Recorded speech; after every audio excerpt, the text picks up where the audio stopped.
Estamos fazendo uma exposição do livro da carta de 1 João.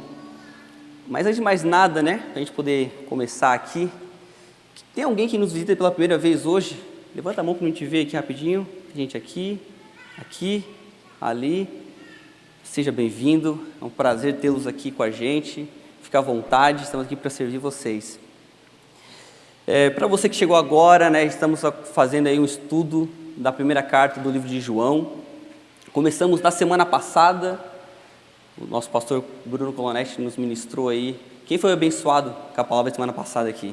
Glória a Deus, foi muito bom mesmo estar aqui. E hoje a gente vai continuar falando, no capítulo 1 ainda, só que a partir do verso 5. Já quero deixar aí para você, abre lá a sua Bíblia, 1 João capítulo 1. No verso 5, a gente vai ler no verso 5 até o 10. 1 João, capítulo 1, verso 5 ao 10. Para você que, é novo na onda, quer estar com a gente aí, ser um membro da igreja, além dos nossos cultos no domingo, às 7 horas, nós temos também GP Online que rola na segunda-feira, com o pastor Lipão. Então, se você não tem acompanhado, por favor, acompanhe, é muito bom.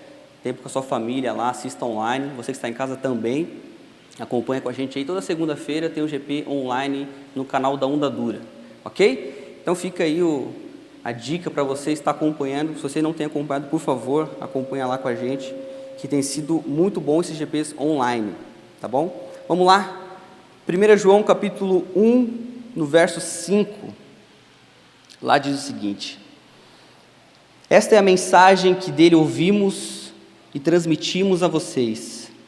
Deus é luz, e nele não há treva alguma. Se afirmamos que temos comunhão com ele, mas andamos nas trevas, mentimos e não praticamos a verdade. Se porém andarmos na luz, como ele está na luz, temos comunhão uns com os outros, e o sangue de Jesus, seu Filho, nos purifica de todo o pecado.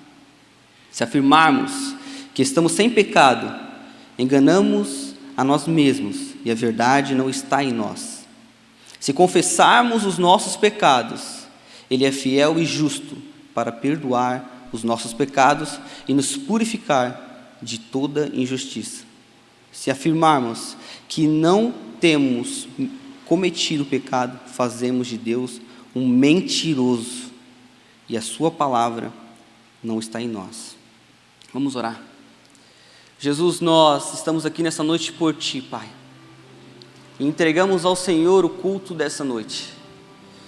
Tivemos tempo de louvor, abrimos o coração para Ti, Te exaltamos, Te glorificamos por meio da canção, por meio dos nossos dízimos, nossas ofertas. E agora, Pai, queremos Te glorificar por meio da nossa atenção. Que eu nesse lugar venha ser apenas um canal de bênçãos para abençoar a vida de cada um que está aqui nessa noite. Mas nós queremos Te glorificar, ó Pai, por essa pregação. E não queremos apenas ouvir e sairmos aqui da mesma forma da qual entramos, mas queremos, ó Pai, praticar tudo aquilo que aprendemos aqui. Que nossa vida seja transformada pela Tua palavra, Jesus. Nos livra de viver uma mentira, nos livra de viver uma vida sem propósito, mas nos conduz, ó Pai, a viver uma vida santa, reta a Ti, segundo a Tua palavra, em nome de Jesus. Amém. Esse livro de João, essa carta de 1 João, ela foi escrita ali com o objetivo de assegurar aos cristãos, naquele tempo, a respeito da vida eterna, e também de exortá-los a viver de modo condizente com essa realidade, de que eles iriam ser salvos, tanto em convicções corretas, quanto em conduta pura. Por que em convicções corretas? Porque havia algumas heresias, a gente vai estar conversando sobre isso hoje à noite, aqui, daqui a pouco, algumas heresias que vinham de encontro ao cristianismo naquele tempo. Então essa carta, ela foi escrita justamente para poder refutar essas heresias, para ir de encontro a elas, para mostrar o que nós realmente cremos como igreja, o que nós cremos como crentes, como cristãos. E por isso que precisava, o cristianismo, os apóstolos precisavam se posicionar diante daquela situação, e essa carta foi escrita lá pelo apóstolo João. Mas não apenas com convicções corretas, né? Mas também uma conduta pura. Porque não basta apenas fazer o que é certo, mas ser puro, santo, caminhar em santidade. Porque você vai ver aqui, a gente vai conversar nessa noite, porque apenas fazer por fazer não quer dizer muita coisa. Mas, vamos lá, vamos conversando. Então, o primeiro versículo, verso 5, ele começa dizendo o seguinte: esta é a mensagem que dele ouvimos e transmitimos a vocês. Ponto. Essa é a mensagem que dele ouvimos. Então, João, ele não vem dizendo para nós, para aquele povo naquela época e para nós nos dias de hoje, que essa é uma mensagem que ele teve do tempo em secreto e foi um puro momento aleatório da vida dele. Não, essa foi a mensagem que dele ouviu de Cristo. Ele caminhou, ele viu, ele apalpou, ele estava junto com Cristo. E por caminhar ao lado dele, ouvir tudo aquilo, ver tudo aquilo que ele viu, aprender com o próprio Cristo, ele escreveu. E ele começa dizendo isso: essa é a mensagem que nós ouvimos, que nós vimos com nossos olhos, que nós aprendemos dele e queremos transmitir a vocês. E qual que é essa verdade? E o texto ele começa com duas declarações fundamentais, que vai dar toda a base para essa pregação nessa noite. Primeiro, Deus é luz, e nele não há treva alguma. Deus é luz, e nele não há treva alguma. Mas o que João quer dizer com isso, que ele é luz? Ele quer dizer que Deus ele é a fonte primária de luz. Deus não contém uma parcela de luz. Deus ele é a luz. Deus é luz. Como Deus é puro, como Deus é santo, como Deus é perfeito em tudo que Ele é e em tudo que Ele faz, Deus é luz. Então essa já foi a primeira verdade que Ele deixa muito clara e enfática aqui. Ei, Deus é luz e nele não há treva nenhuma. Eu não sei se você já teve a experiência de estar no seu quarto todo fechado e você acende lá a lanterna do celular. E o que acontece? Aquele lugar que estava cheio de escuridão, agora já não é mais. Você vê ali uma luz no fim do túnel, vê lá a lanterninha do seu celular. Por quê? Porque a luz, ela dissipa as trevas. E é isso que o Senhor faz. Ele é luz, e aonde há luz, não há trevas. Aonde Jesus, aonde o Senhor chega, as trevas se dissipam. E essa é a primeira afirmação que ele nos traz. Deus é luz. E o apóstolo João é direto nessa afirmação, em dizer que Deus é luz. E, enfim, 90 anos depois, né, esse livro foi escrito 90 anos depois de Cristo. E João escreve essa carta de 1 João. E ele precisou escrever, como eu comecei no início falando, para poder refutar algumas heresias que havia naquele tempo. E elas, enfim, ganhou muita força naquele tempo, chamado o gnosticismo, né? E o que era esse gnosticismo? O que era esse pensamento dualista? Eles pensavam, eles afirmavam, era algo místico, né? Eles tinham Deus, eles criam lá em Deus, mas o Deus do Antigo Testamento, ele era um mini Deus, um demiurgo. Então o Deus do Antigo Testamento era um Deus mau, e o Deus do Novo Testamento era um Deus bom.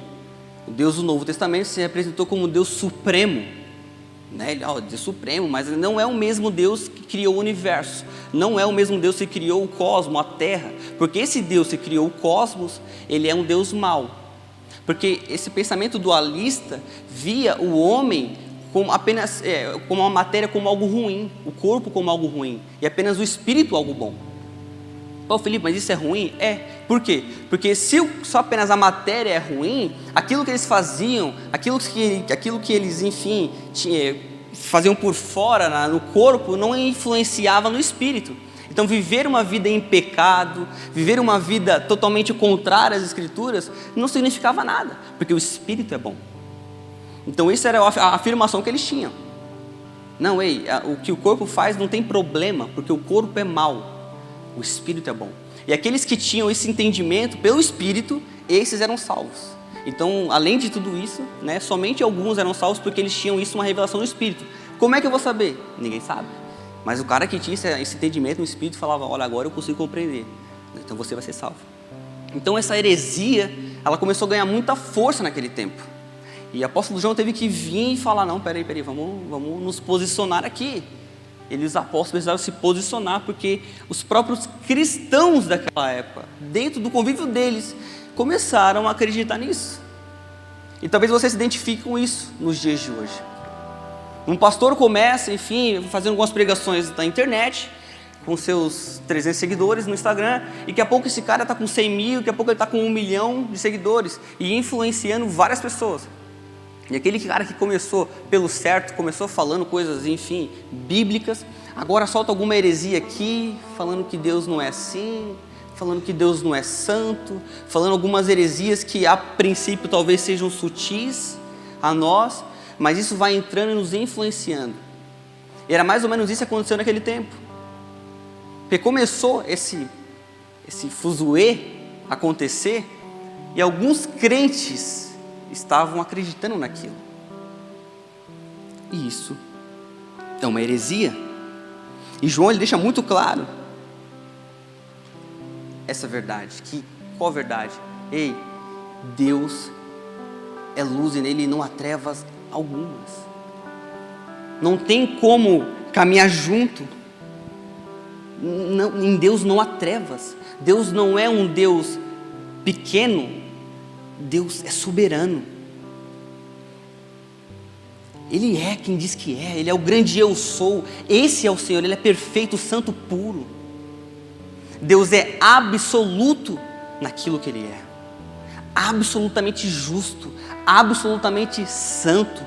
Absolutamente puro. Deus é. E que essa verdade esteja no seu coração. Porque ainda que a gente vai estar fazendo esse paralelo, né?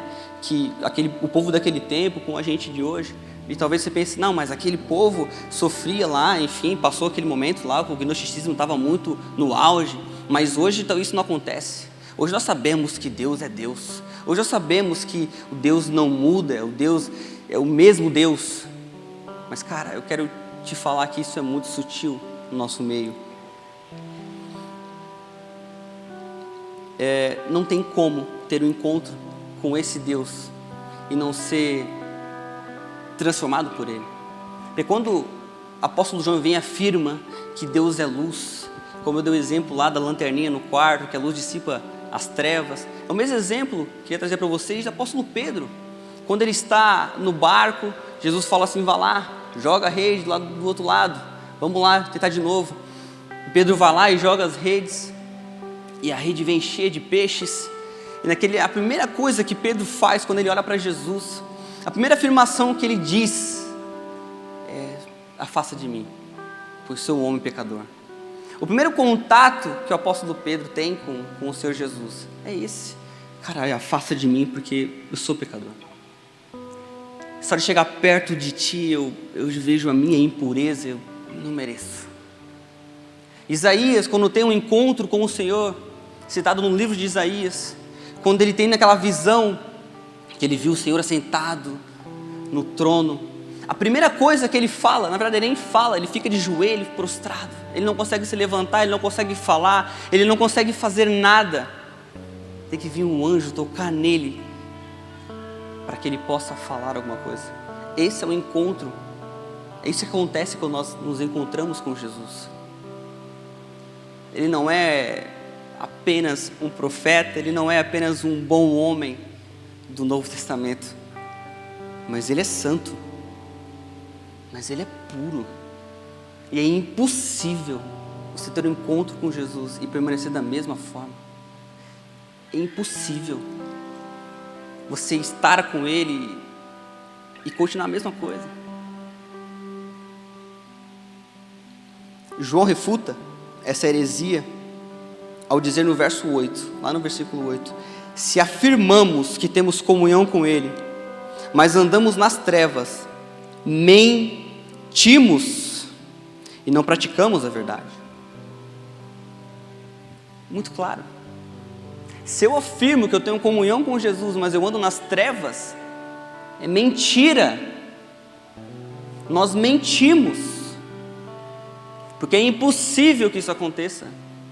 Não tem como estar em comunhão com Jesus e permanecer da mesma forma. Não tem como estar todo o culto, domingo aqui, com o coração aberto para o Senhor e permanecer da mesma forma. Não tem como. É isso que a palavra deixa muito claro. Quem é aquele que tem encontro com Jesus e permanece igual? Não tem como. Que o Senhor o alcance nessa noite. Que o Senhor o ministre nessa noite. Eu fico, enfim, um pouco irado. Eu pensei que era o pastor Bruno aqui, ia falar, né, o pastor Bruno, mas ele está escondido em outro lugar. Mas eu fico meio irado, uma ira santa, meu amigo Vini, com as coisas que eu vejo, cara.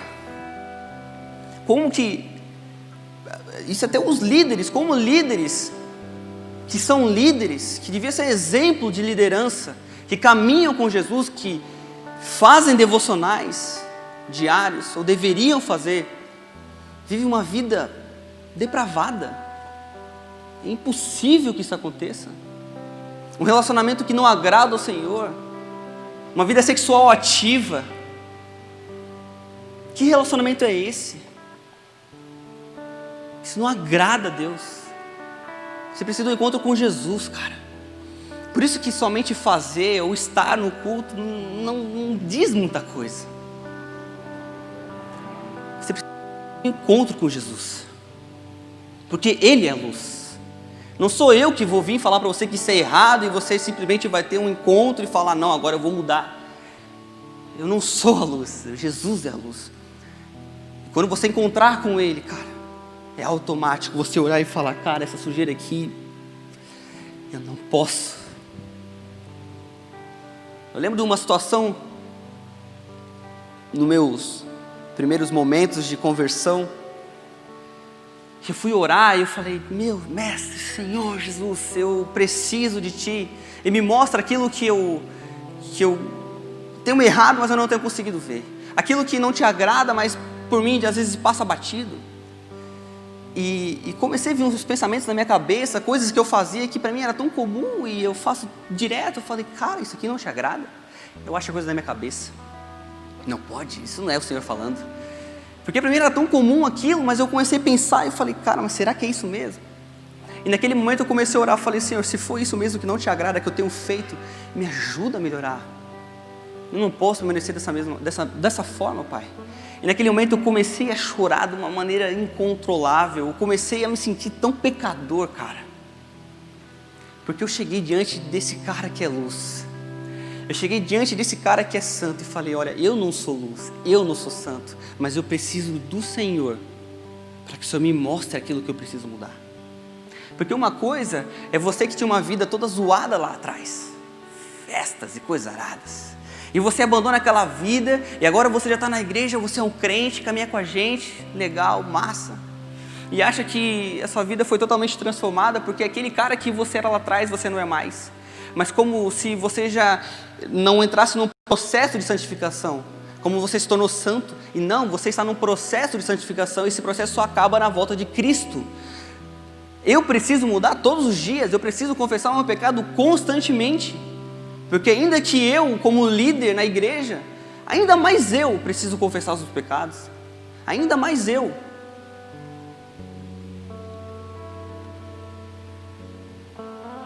João no verso 8 refuta isso.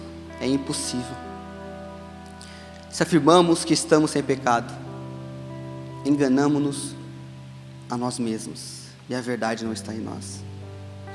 Os gnósticos, eles afirmavam isso. Não, que pecado? Não, que isso? Espírito é bom, não tem tanta importância. E João deixa muito claro, se você afirma que está sem pecado, cara, você engana a si mesmo. Você engana a si mesmo. Que vida triste, viver uma vida enganando a si mesmo, achando que é o cara, porque talvez nasceu dentro da igreja, ou porque já fez isso, já fez aquilo, já foi isso, já foi aquilo, já foi para tal lugar, já fez... Cara, que vida enganosa. Você é pecador, cara. Verso 10, se afirmamos que não temos cometido pecado, fazemos de Deus o mentiroso, e a sua palavra não está em nós. Talvez você não afirma com os lábios: não, eu nunca falei isso. Senhor, o Senhor é mentiroso. De forma alguma, Deus me livre de falar uma coisa dessa. Mas meu irmão e minha irmã, talvez você não tenha falado isso, mas as suas atitudes mostram isso.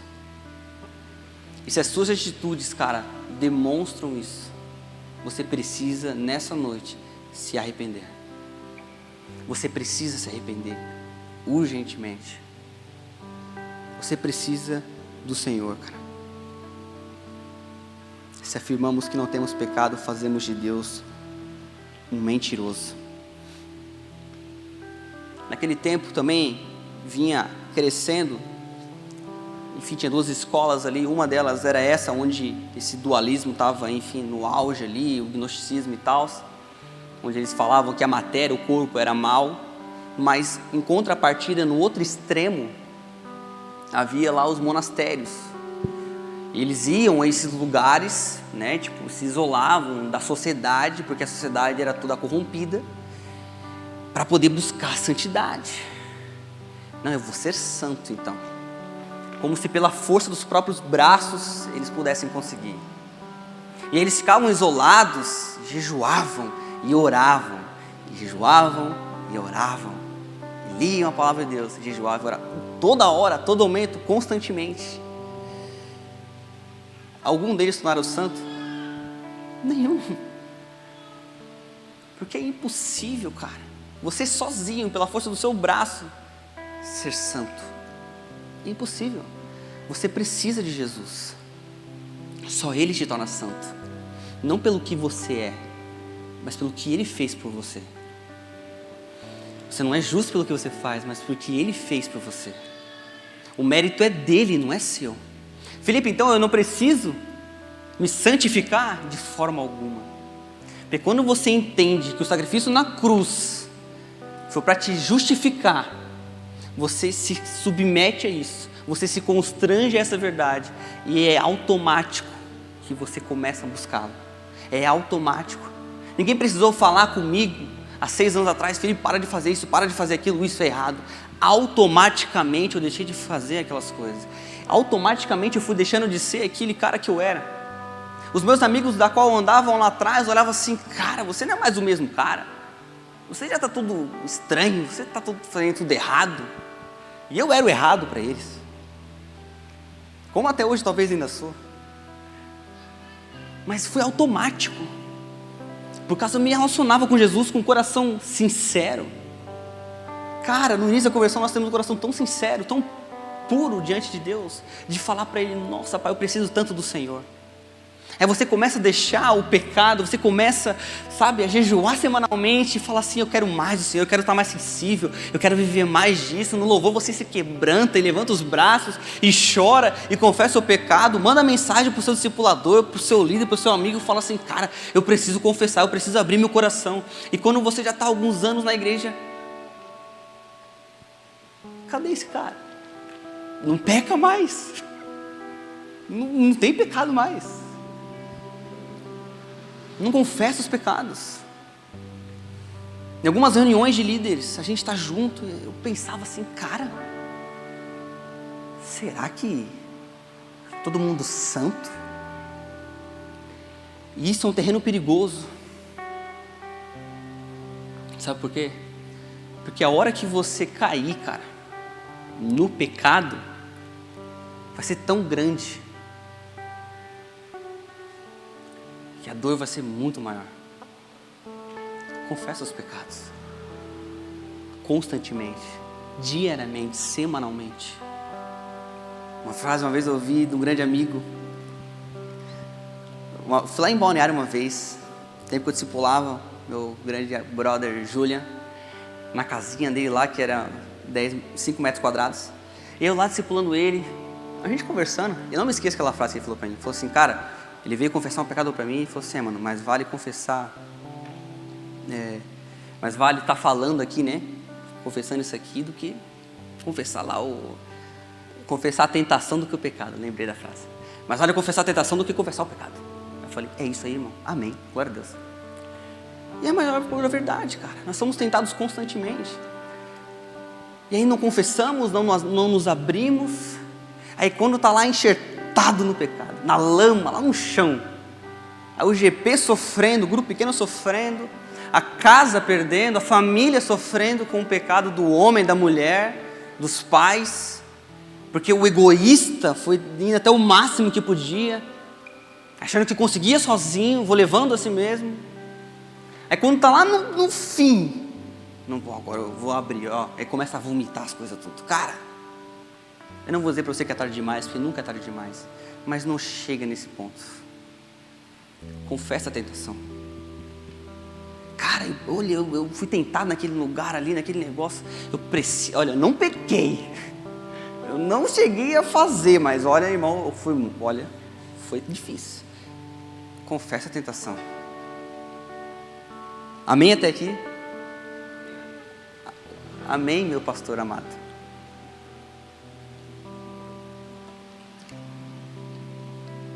Nos dias de hoje, infelizmente, alguns crentes, não vou dizer todos, acho que conseguem viver dessa maneira. 2 Coríntios capítulo 6, no verso 14 ao 15, olha o que diz lá, o apóstolo Paulo. Não se ponham em julgo desigual com descrentes, pois o que tem em comum a justiça e a maldade, que comunhão pode ter a luz com as trevas? Que harmonia entre Cristo e Belial? Que há de comum entre o crente e o descrente? Não se ponham em jogo desigual. O que há em comum a luz e trevas? Não tem como permanecer dessa forma, cara. Não tem como. Viver a vida que você tem vivido no pecado e achando que isso é normal. Não tem como. É impossível. E você não está vivendo, você está empurrando com a barriga, levando um casamento destruído, um casamento que definha, um casamento que não vai chegar a lugar nenhum. Romanos capítulo 3, verso 23, pois todos pecaram e estão destituídos da glória de Deus. Salmo 51, verso 5, sei que sou pecador desde que nasci, sim, desde que me concebeu a minha mãe. Nós somos pecadores, desde quando nascemos, cara. Desde quando você estava no ventre da sua mãe, você já era um pecador. Minha esposa está grávida e a Alice, que está no ventre dela, já é uma pecadorinha. E quando ela nascer, ela já vai nascer pecadora. A tendência dela já vai ser buscar o pecado. A criança ali, tipo, é o que eu vejo lá, as mães com o bebê no colo, começa a chorar, a berrar. Quero mamar. Ela não fala isso, mas ela chora, berrando. E se não for na hora do bebê, meu Deus, o mundo acaba. Tem que parar tudo para poder atender. Porque é um coraçãozinho egoísta. É fofinho, é lindo. Você não bate, você só beija, só ama. Você fala assim, nossa, que linda. Quando cresce, olha, vem para tu ver. Mas quando é pequeno é lindo, é fofo, entende? Mas é pecador, Não, Felipe, as crianças nascem neutras, de forma alguma. Salmos capítulo 51, verso 5. O salmista deixa muito claro, sei que sou pecador desde que nasci, desde que me concebeu a minha mãe. E essa verdade, meus amigos, ela precisa ser lembrada sempre na igreja. Somos pecadores. Porque talvez você pense aí no seu lugar, Felipe, eu estou há alguns anos na igreja, eu já ouvi esse discurso várias vezes. Amém, eu não preciso, dessas paradas. Você precisa, meu irmão. Você muito mais precisa, cara. Porque você ainda é um pecador, meu irmão. Você e minha irmã ainda é uma pecadora. Se afirmamos que não temos cometido o pecado, fazemos de Deus um mentiroso e a sua palavra não está em nós. Nós precisamos da ajuda do Pai. Nós não conseguimos sozinhos. Mas qual que é a solução para isso então? O que eu preciso fazer então para que eu possa viver uma vida segundo a vontade de Deus? O verso 7 nos responde. Se porém andamos na luz, como Ele está na luz, temos comunhão uns com os outros, e o sangue de Jesus, seu Filho, nos purifica de todo o pecado. Nós precisamos andar na luz, ter comunhão uns com os outros, andar na luz, andar como Ele andou, fazer o que Ele fez, ser como Jesus é. Você precisa andar na luz, segundo a palavra de Deus, e estar em comunhão. Você precisa estar em comunhão, cara, porque a palavra deixa muito claro que Deus nos perdoa os nossos pecados, amém? Mas nós somos curados quando confessamos os nossos pecados.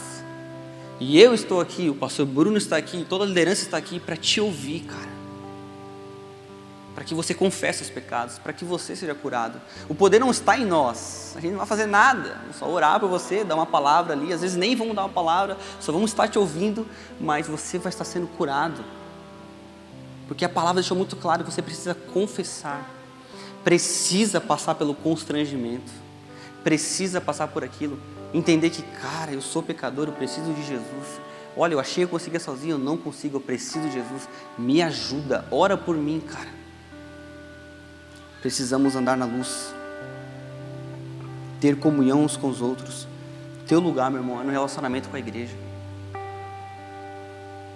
Infelizmente, olha, primeiro, graças a Deus hoje a igreja tem bastante gente aqui, mas infelizmente muitos têm a possibilidade de estar aqui e se acomodaram nesse tempo. Agora tem culto online, eu não preciso necessariamente estar lá, eu posso ver online. Mas aí está em casa, liga a TV, note aqui, ó, vendo outra coisa, trabalhando ou fazendo qualquer outra coisa, a mulher lá fazendo a comida, o volume nem tá ouvindo nada. Cara, não.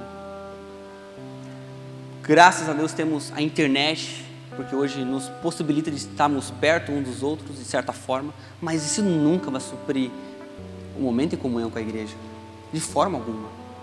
Nenhum GP online vai suprir o GP presencial. Nenhum discipulado online vai suprir um discipulado presencial, muito menos o culto. Muito menos o culto.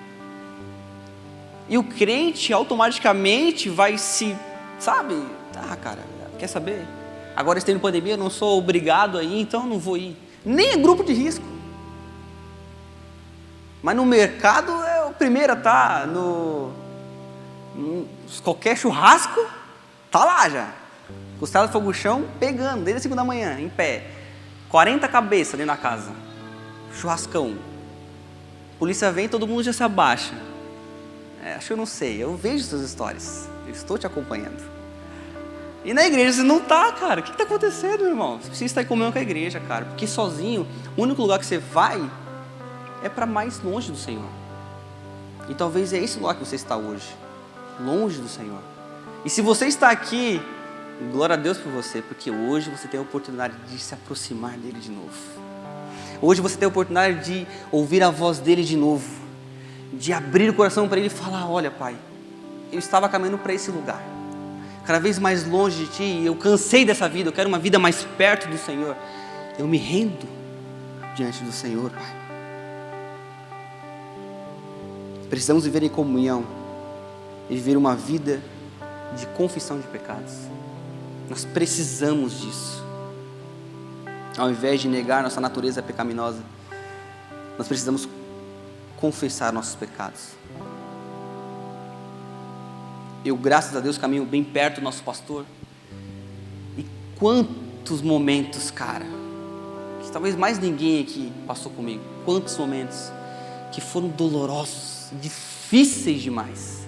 Um dia eu estava no chão, chorando, igual uma criança, cara. E ele estava lá. Com a cara dele, que só ele tem aquela cara ali, você fica assim, meu, você não tá nem aí, mano. Mas ele estava, sabe? E eu lá, meu Deus, tá difícil, cara. Aí só vi aquela mão aqui, ó. Obrigado pelas palavras. 3 tapas. Se você já passou por isso, você sabe o que eu tô falando. Aqui, ó. Mas, mano, é um irmão, cara. Tá ali, orou por mim, cara. Teve vezes que eu só peguei lá e abri meu coração. Falei, cara, eu não sei o que eu faço. O meu coração quer fazer isso. Eu sei que é errado. Isso que é o difícil. Eu sei que isso é errado, mas meu coração quer fazer isso. Quero muito fazer isso. Ele falou assim, meu irmão, você sabe que não pode fazer isso. Eu sei, cara. Eu perseverava. Eu só estou aqui hoje, cara, não pelo pastor Bruno, por Cristo. Mas eu só estou aqui hoje porque Cristo na vida dele, sabe? Cristo na vida dele, cara, estava ali para poder me ouvir, cara. Porque sozinho ninguém consegue. O amor de Cristo é revelado e manifestado na comunhão entre os irmãos. Aqui, cara, no caminhar junto, no estar lado a lado, ali que você desfruta do amor do Senhor. Em ver aquele cara, aquele amigo que tinha uma vida toda depravada, zoada lá atrás, e você fala, cara, hoje você está mais crente do que eu. Isso é prazeroso. Um homem ou sua amiga que era solteira, toda coisada, e hoje aí, mulher casada, homem casado, grávidos, vão ser pais. Eu estou passando isso hoje com a minha esposa. Cara, isso é prazeroso. Isso é satisfatório. Essa vida em comunhão, essa vida crescendo, errando, pedindo perdão, confessando os pecados, mas caminhando junto. É essa vida, cara, que o Senhor quer que a gente viva. Por favor, cara. Você não é crente na sua casa, sozinho. Você é crente aqui, cara, com a gente. Você precisa dessa luz. Você precisa ter um encontro com Ele. Felipe, eu já tive, não preciso mais. Precisa, cara, você precisa encontrar essa luz. Deus é luz e nele não há treva alguma. Quando você se deparar e você vai durante essa caminhada com algumas heresias, algumas coisas que, enfim, vão te, de certa forma, querer tirar do caminho certo, cara, não escute elas, fuja delas. Os apóstolos precisaram se posicionar naquele tempo para refutar essa heresia do gnosticismo. E infelizmente, nos nossos dias de hoje, parece que ficou muito mais inofensivo. Essas coisas acontecem de uma forma tranquila, leve, dentro da igreja e ninguém percebe.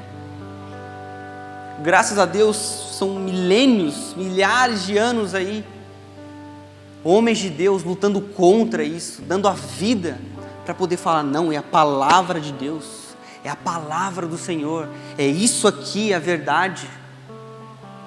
Não é o que um homem acha que é, não é um misticismo, não é nada disso, é a palavra de Deus viva, poderosa, eficaz, sempre. É a palavra de Deus.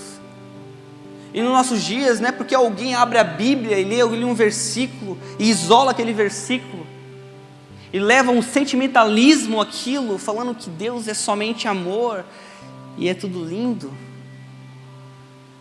Fuja dessas heresias.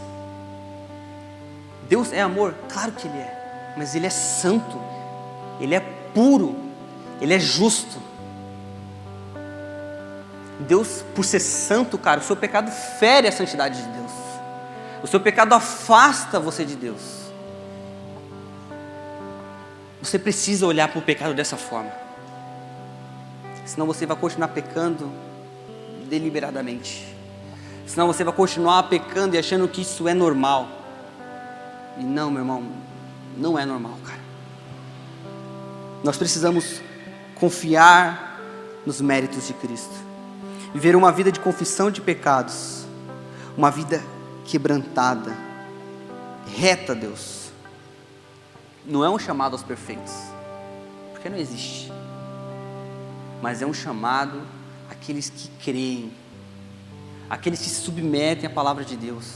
Aqueles que estão dispostos a caminhar com Jesus. Aqueles que vão enxergar a sua sujeira, o seu pecado, mas vão se submeter à palavra dele. Vão se render diante dele. Porque esse cordeiro que veio e morreu, que foi quieto ao matadouro, ele virá, cara. Mas ele virá como um cordeiro que estará em pé. não vai ser como um cordeiro quieto, mas Apocalipse diz que ele virá como um cordeiro em pé, um cordeiro que agora é como um leão. Esse é o cordeiro que virá, não apenas um cordeiro para tirar o pecado do mundo, vem um cordeiro para julgar todas as coisas. Ele virá, santo e justo. Esse é o Senhor que nós servimos, o Senhor justo, o cordeiro que é o leão. Amém? Nesse tempo eu queria que você, aí no seu lugar, baixasse sua cabeça, fechasse seus olhos, sentado mesmo. Eu não sei o que você tem passado, vivido na sua vida até aqui. Se você não é convertido ainda, ou se você já é um crente e caminha com Jesus há algum tempo. Mas eu queria falar com você que tem vivido uma vida no pecado, longe de Jesus. Eu queria falar para você, cara, que eu não tenho poder nenhum, eu não sou o melhor cara para estar aqui em cima, eu não sou ninguém, mas Jesus é santo, Jesus é a luz, Ele é a verdade, e é Ele que vai fazer com que você tenha uma metanoia, uma mudança de mente, e saia daqui desta noite diferente, e possa ter uma vida caminhando em santidade. Eu não sei quem você é, mas eu quero dizer que Jesus sabe, porque Ele é a luz, e nele não há trevas. Não há nada em oculto que não venha a ser revelado. Não há nada que está escondido que não venha à luz diante de Jesus. Não tem como fugir dele, cara. Não tem como se esconder do Senhor. O seu pecado, Ele tem visto. Não tem como, é impossível. Eu posso ir ao mais fundo abismo, Ele vai estar lá. No mais alto monte, Ele vai estar lá. O Senhor está em todo lugar, a sua presença está em todo lugar. Ele é a luz, e que diante dessa luz, você possa ver os seus pecados, que eu não sei quais são, mas você sabe, e Jesus sabe,